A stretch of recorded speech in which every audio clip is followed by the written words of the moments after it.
और इसी के साथ मेरे साथ ब्यूरो चीफ जुड़े हुए हैं उत्तराखंड से कृष्णा कुमार।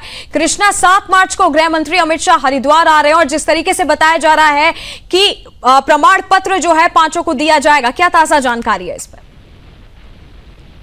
बिल्कुल नंदिनी, देखिए 23 मार्च को धामी सरकार के कार्यकाल के 4 वर्ष पूरे हो रहे हैं, जिस उपलक्ष्य में केंद्रीय गृह मंत्री अमित शाह 7 मार्च को हरिद्वार आ रहे हैं। हरिद्वार के बैरागी कैंप में एक बड़ा आयोजन जो है वह उसकी तैयारी करी जा रही है, जिसमें वो हिस्सा लेंगे। एक बड़ी जनसभा को संबोधित भी जो है अमित शाह उस दिन करेंगे, क्योंकि अगर 23 मार्च की अगर हम बात करते हैं तो धामी सरकार के 4 वर्ष पूरे हो रहे हैं। इन चार वर्षों में जो ऐतिहासिक कार्य किए हैं उनकी प्रदर्शनी जो है वह जनसभा में लगाई जाएगी, जिसका अवलोकन जो है वह केंद्रीय मंत्री अमित शाह जो है वो वहां पे करेंगे। इसके साथ ही तमाम सुरक्षा के इंतजाम जो है वो शासन प्रशासन द्वारा किए गए हैं, क्योंकि अगले साल 2027 में विधानसभा चुनाव भी है। इस लिहाज से देखा जा रहा है कि चुनावी बिगुल की शुरुआत जो है वह अमित शाह हरिद्वार से कर सकते हैं। तो वहीं उसके बाद 20 मार्च के आसपास केंद्रीय मंत्री राजनाथ सिंह भी श्रीनगर से जो है वो चुनावी हुंकार भरेंगे, क्योंकि 23 मार्च को जिस तरीके से 4 वर्ष का कार्यकाल पूरा हो रहा है, तो इस उपलक्ष्य में कई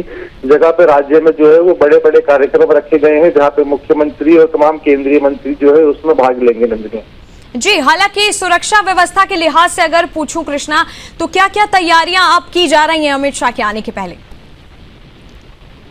बिल्कुल, सुरक्षा व्यवस्था की अगर हम बात करते हैं तो इसके लिए समीक्षा बैठक मुख्यमंत्री कुछ दिनों पूर्व जब हरिद्वार पहुंचे थे तब उन्होंने समीक्षा बैठक करके पूरे कार्यक्रम की रूपरेखा की जानकारी ली थी और आवश्यक दिशा निर्देश दिए थे। अगर हम सुरक्षा व्यवस्था की तरफ देखते हैं तो शासन प्रशासन अभी से ही ट्रैफिक डाइवर्ट प्लान को जो उन्होंने वो घोषणा उसकी कर दी है, जगह जगह के रूट जो है वो डाइवर्ट उस दिन किए जाएंगे। और जब केंद्रीय गृह मंत्री अमित शाह जो है वो हेलीपैड से लेकर बैरागी कैंप तक पहुंचेंगे, तब रास्ते के जो है वो तमाम रूट पर जो है वो 0 जोन उनको रखा जाएगा उस दिन।